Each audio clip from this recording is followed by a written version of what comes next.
Bonsoir à toutes et à tous. Merci d'être avec nous. C'est le programme du soir sur New World Info. On va commencer avec le décryptage de l'actualité. Nous allons parler ce soir du Cameroun avec l'aggravation de la violence en zone anglophone. Selon l'ONU, il y a une aggravation de la violence dans la région anglophone du Cameroun en conflit armé, a estimé l'ONU mardi, indiquant que 8 élèves et 13 religieuses ont été récemment enlevés puis libérés contre rançon. Si nous sommes profondément préoccupés par l'aggravation de la violence dans les régions du sud-ouest et du nord-ouest du Cameroun, indique un communiqué du Haut Commissariat aux droits de l'homme reçu mardi au cours des deux dernières semaines. Donc, 8 élèves et un professeur d'école ont été enlevés. On évoque le sujet avec Mamadou Diouf, notre éditorialiste. Bonsoir Mamadou Diouf. Bonsoir Samuel. La partie anglophone du Cameroun, il faut le dire clairement, commence par échapper aux autorités camerounaises. Oui, il faut même dire à échapper parce qu'on est arrivé à un niveau où actuellement le problème est devenu encore beaucoup plus sérieux que la revendication légendaire qui était là, où globalement les gens demandaient le fédéralisme surtout.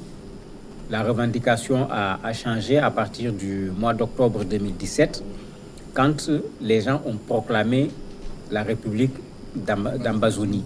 Ça a vraiment donné une autre tournure parce que l'État n'avait pas voulu de cette proclamation et les militaires, il faut le dire, sont intervenus de façon particulièrement violente pour empêcher cette proclamation. Et depuis ce 1er octobre 2017, on va crescendo dans cette crise du Cameroun. C'est ce qui s'est repassé, c'est ce qui s'est refait également en octobre 2018, puisque ce 1er octobre est une date symbolique, puisque c'est la date à laquelle le Cameroun francophone et le Cameroun anglophone s'étaient mis ensemble pour créer ce que nous appelons Cameroun aujourd'hui. Donc, ce n'est pas pour rien que ceux qui sont pour l'indépendance, parce qu'il faut le dire clairement de cette partie du Cameroun, ont choisi cette date. Et en 2018, les manifestations ont également été réprimées. Il y a eu 40 morts, plus de 100 blessés.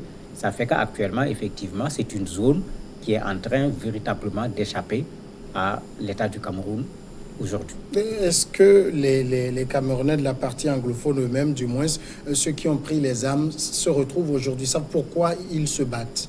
Oui, ils le savent, mais il faut dire qu'il y a 3 groupes là-bas. Il y a ceux qui ont été des fédéralistes.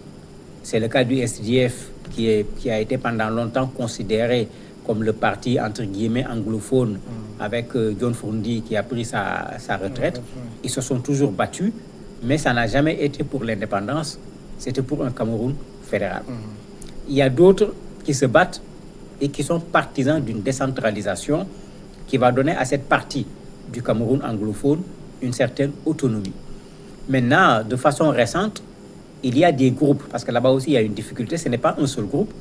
Il y a des groupes qui parlent, eux, de sécession en bonne et due forme, qui veulent l'indépendance de la partie nord-ouest et de la partie sud-ouest du Cameroun, qu'ils appellent Ambazonie, et c'est eux qui ont pris la lutte armée comme méthode pour obtenir cette indépendance.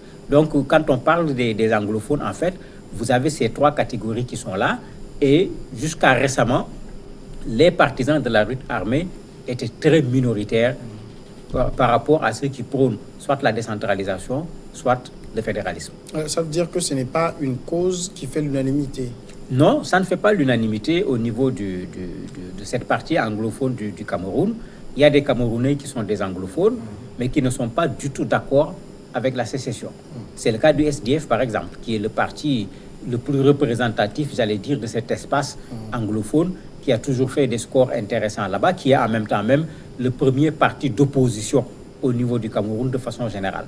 Donc, une structure aussi représentative, aussi bien du côté anglophone qu'au niveau du Cameroun de façon générale, ne se reconnaît pas dans cette lutte armée. Bien que la lutte est venue perturber ce qui a de tout le temps été la stratégie du SDF au niveau de cette partie anglophone. Mais avoir fait l'option de la lutte armée pour ce qu'on appelle par exemple les Amba Boys, est-ce que ça fait que leur revendication a plus d'écho? Ça a plus d'écho parce qu'on en parle plus, ça fait beaucoup plus de bruit, mais est-ce que ça a amené les populations à accepter? Si l'État camerounais, en particulier les militaires, avait mieux géré cette affaire, ça n'aurait pas la répercussion que cela a aujourd'hui. Parce que quand on regarde les rapports des organisations internationales, ce que disent également les analystes camerounais, la façon dont les militaires sont venus dans cette partie anglophone frapper tout le monde, parce que c'était ça le problème. Que tu sois fédéraliste, que tu sois pour la décentralisation, ils n'ont vraiment pas fait de différence entre les gens.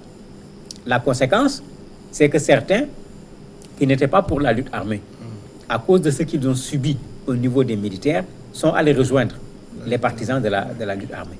Donc la façon dont on a voulu résoudre le problème a donné plus de souffle à cette lutte armée qui devait être quelque chose qui ne représenterait pas grand-chose si l'État camerounais avait fait la différence en ne considérant pas que tous les anglophones sont simplement des sécessionnistes. Alors aujourd'hui, est-ce qu'il y a quand même une méthode qui, pour eux, peut les conduire à cette sécession qu'ils envisagent? Il n'y a pas de méthode, puisque quand on voit ce qui se passe, ça devient de plus en plus grave. Pendant longtemps, on s'attaquait à des militaires, on s'attaquait à des anglophones qui sont associés au pouvoir, on s'attaquait à des symboles, mais présentement, ils ont même commencé à poser des bombes artisanales. Oui.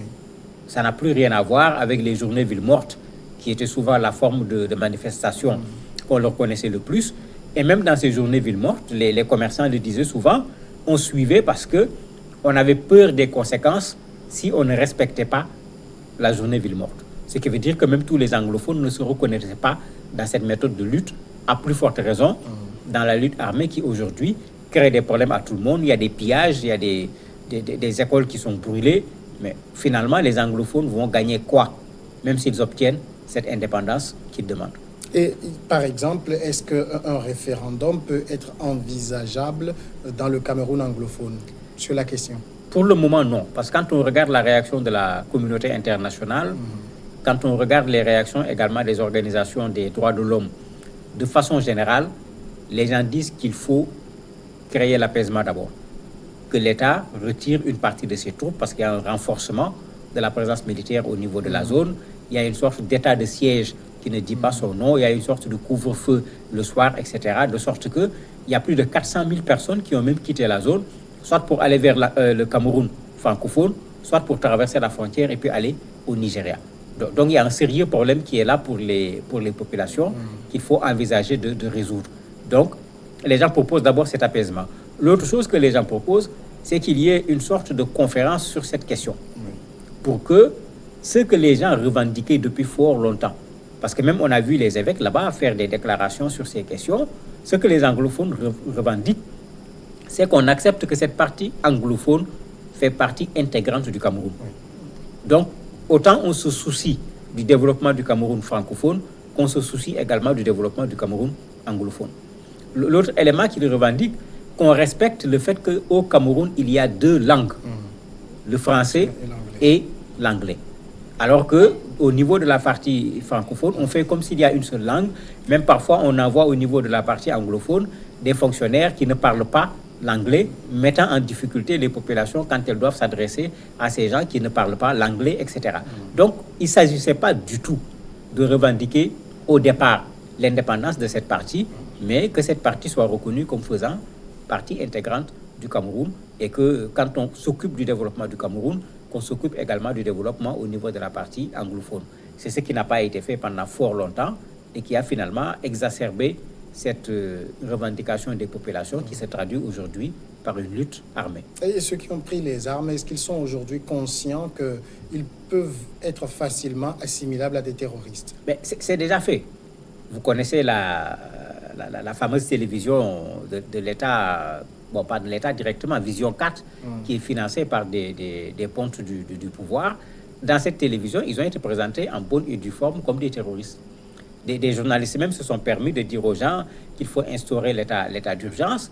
Ils sont même allés faire quelque chose de plus grave en essayant de semer à la limite la zizanie entre les Camerounais anglophones et les Camerounais francophones, en disant qu'est-ce que les Camerounais anglophones font au niveau de Douala, c'est-à-dire d'autres espaces qui sont des espaces francophones, ils n'ont qu'à retourner dans la zone anglophone. Et quand on a interrogé ces anglophones, ils disent qu'aujourd'hui, ceux qui sont dans la zone francophone sont regardés comme des pestiférés. On se pose des questions, est-ce que tu n'en fais pas partie? Est-ce que tu n'es pas un partisan qui se cache? De sorte qu'ils s'intègrent difficilement dans ce Cameroun tout en étant des Camerounais parce qu'il n'y a pas deux Cameroun, il y en a qu'un seul. Mais malheureusement, certains médias mettre à la limite de l'huile sur le feu parce qu'il ne faut pas le transformer en conflit entre des francophones et des anglophones. Il n'a jamais été question d'un conflit entre des francophones et des anglophones. Alors, est-ce que Paul Biya, pour son 7e mandat, a fait de cette question anglophone une priorité? Il n'en a jamais fait une priorité. Ça, il faut le dire clairement, parce que c'est récemment, pour la première fois, que cette date du 1er octobre a été célébrée officiellement par l'État camerounais et ils l'ont fait après que les gens aient utilisé la même date pour déclarer leur indépendance. Pendant plus de 50 ans, dans les manifestations officielles du pays, on ne parlait plus de cette réunification du Cameroun anglophone et du Cameroun francophone. Je crois que c'est la meilleure preuve pour montrer que ça ne l'intéressait pas. Ces problèmes se sont posés plusieurs fois alors que le président camerounais était en dehors du Cameroun. Les gens, même sur le plan international, lançaient des appels pour que le président revienne au pays, qu'il fasse un discours pour que les choses s'arrêtent. Ça ne l'a jamais empêché de continuer son séjour à l'étranger, malgré le nombre de morts, malgré les violences, malgré les populations déplacées, malgré depuis ces 2 années une école qui ne fonctionne pratiquement plus dans les zones anglophones. Donc on ne peut pas dire qu'il a été quelque chose d'important pour le président camerounais. Et après également les élections, on ne l'a pas entendu prendre des décisions fortes allant dans le sens de résoudre définitivement ce problème. Qu'est-ce que pensent les Camerounais de la partie francophone de cette situation? Ils sont divisés. Parce qu'il y en a qui considèrent que, puisque ces gens-là veulent partir, il faut les laisser partir. Comme ça, on se débarrasse d'un problème. Il y a d'autres qui disent non. Il y a eu une fédération. Le problème se trouve dans le fait que ce qui a été dit pour ce qui est de la fédération n'est pas respecté. Donc, il ne faut pas aller chercher le chemin le plus compliqué. Il faut prendre le chemin le plus simple. Ce qui avait été dit en 1961, en créant la fédération, il faut qu'on revienne à ces fondamentaux-là. En ce moment, les Camerounais anglophones vont se sentir concernés par le Cameroun comme les Camerounais francophones. Donc, les gens sont divisés sur la question, surtout avec la violence, parce que la violence a fait que certains se sont rétractés, alors qu'auparavant, de façon générale, au niveau du Cameroun francophone, les gens n'en faisaient pas véritablement un problème. C'était comme quelque chose qu'on pouvait résoudre plus facilement. C'est avec la violence que certains se sont rétractés en prenant également des positions qui sont extrêmes par rapport aux anglophones. Mamadou Diouf, merci d'avoir répondu à nos questions. C'est moi qui vous remercie. On marque maintenant la pause et l'invité va suivre après.